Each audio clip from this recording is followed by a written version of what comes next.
So I'm gonna count down from 10 to 0. But then you should know I don't really wanna take it slow. So if you love me, let's go.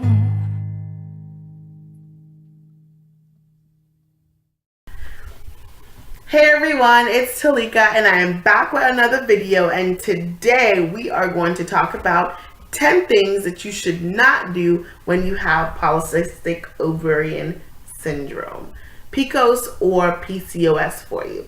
So let's get right into the video. Number 1, avoid smoking. Smoking is very bad for you when you have polycystic ovarian syndrome. This increases the risk of heart disease and diabetes when you have PCOS. Number 2, eating too much sugar. You should not be consuming a lot of sugar when you have polycystic ovarian syndrome. This contributes to the insulin resistance in your body, and it causes a great deal of problems. So that is one thing that you do not want to do, is eat a lot of processed foods, a lot of foods that have high fructose corn syrup in it, and that really throws off your body's chemistry. So you want to stay away from a lot of these things. So number 3, be a couch potato. Get up and move around.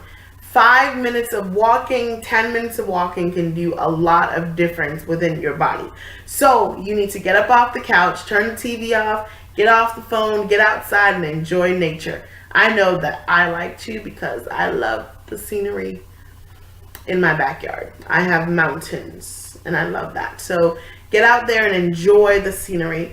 It is good for you. Exercising with polycystic ovaries is very good for you. It keeps down the risk of heart disease and obesity in your body. And number 4, let's not skip any doctor's appointments. That is a big no-no. You want to know what's going on in your body because things can change drastically at any time. With polycystic ovaries, you can be up there or down there really quickly. So you want to make sure you know if you're having any additional symptoms that is possible with PCOS, like diabetes or even heart disease. It's very common among women that has this disease. So you want to make sure that you're taking all your medication and that you do not miss any doctor's appointments, because you want to make sure that your body is doing what it needs to do. Number 5. Forget to keep the track. Do not forget to keep track of your period. Make sure that you're writing this stuff down, because sometimes we can forget the days.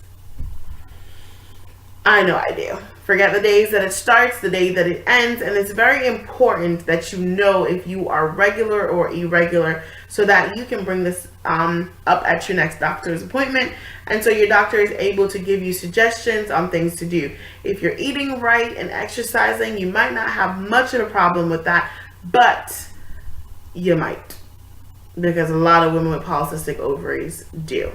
So either they're not having it at all every 6 months, they might have it monthly, they might not have it every so often. So just make sure you keep up on all your doctor's appointment, and don't forget to chart your cycles. Number 6, do not, if I can say it 1,000 times, do not ignore your symptoms. Do not ignore your symptoms. It is very important that with PCOS that you do not ignore any new symptoms that you are having, given that there's so many different diseases that comes along with polycystic ovaries if you're not taking care of yourself in the right manner, such again as heart disease and diabetes. Those are the 2 biggest things that I know of that can be caused by PCOS. Actually, cancer as well is one of the things that they talk about a lot, is uterus cancer. So please do not ignore any symptoms that you have that is might be new to you, Do not forget to talk to your doctor about it because it is very important. Number 7, you need sleep. I talked about this before. You need sleep. Do not underestimate your need for sleep. So your body is out of complete whack. You're all over the place. You're up, you're down, you're all about because you're so unbalanced right now. And sleep apnea is very common among polycystic ovarian syndrome women.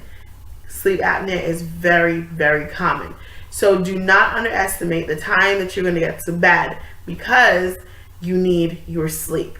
I don't know about anybody else, but for me, if I don't get a full night's sleep, I am completely done for the day. I will fall asleep at the drop of a hat because I am all over the place. So it is very important that you get enough sleep. And that, again, can interrupt your hormones and cause a whole lot of situations going on throughout your day. Number 8. Take your medications regularly. Do not take them irregularly.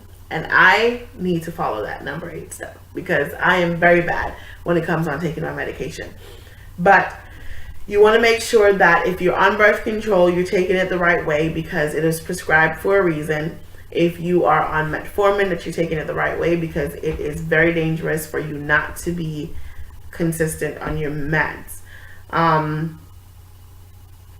It can make it very ineffective and it can make it dangerous. Metformin, if you are not planning on eating, can cause your blood sugar to drop to dangerously low levels. So you have to make sure that you're doing what you need to do.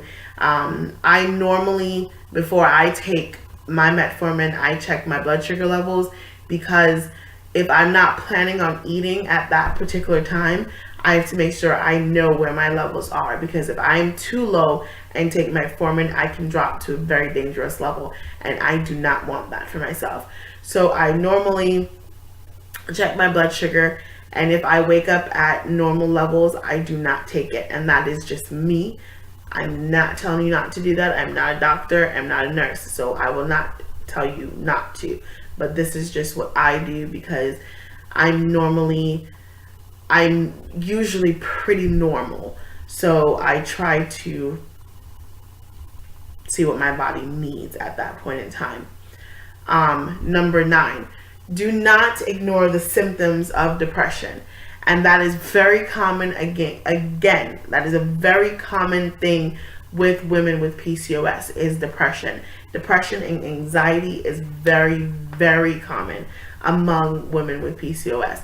So do not ignore those symptoms, ladies, because it can get really bad and really dangerous really fast. Depression is not something to play with, and talk to your doctor if you need to, because I will talk to my doctor regardless if I feel like I need to or not.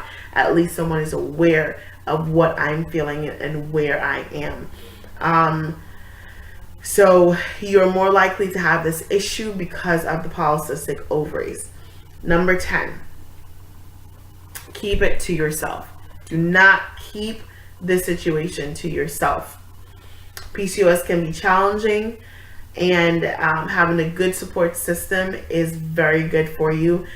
It'll help you to have structure. It'll give you a place where you can actually open up to people. And like I said before in my other videos, that this has allowed me to even find something to do, because I struggle with one of the symptoms, which is infertility. And so me talking about what my body's going through and how to help other women has helped me to get my mind right and to have an outlet. So keeping it to yourself is never a good thing, because it actually eat you. Oh, I can't talk today. It'll actually eat you up, and I've been there and I've done that. I've had times where I feel like, I'm not a woman. Why am I a woman? Because I'm not able to do what a woman should be able to do, which is conceive. And so that has eaten me up for many years. And so, ladies, have a few friends or your family that you can confide in and talk to them about the situation. I'm very thankful that I have my husband and my mom and my cousins, because I'm able to share with them what I'm going through, and they're very supportive. And so with my husband being here with me, and I take him to every doctor's appointment because I feel like I'm not the only one that needs to be educated about this. I feel like it would do a disservice if he was not educated about it as well.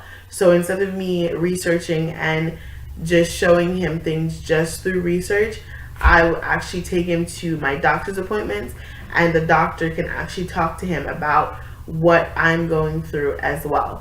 So that just helps a lot with communication. It helps a lot with me, with him knowing what I'm going through. And so when I tell him how I feel for that moment or that day, that he's able to understand.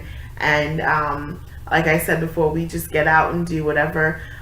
For instance, this past weekend we went to North Carolina and we had fun with our friends and family.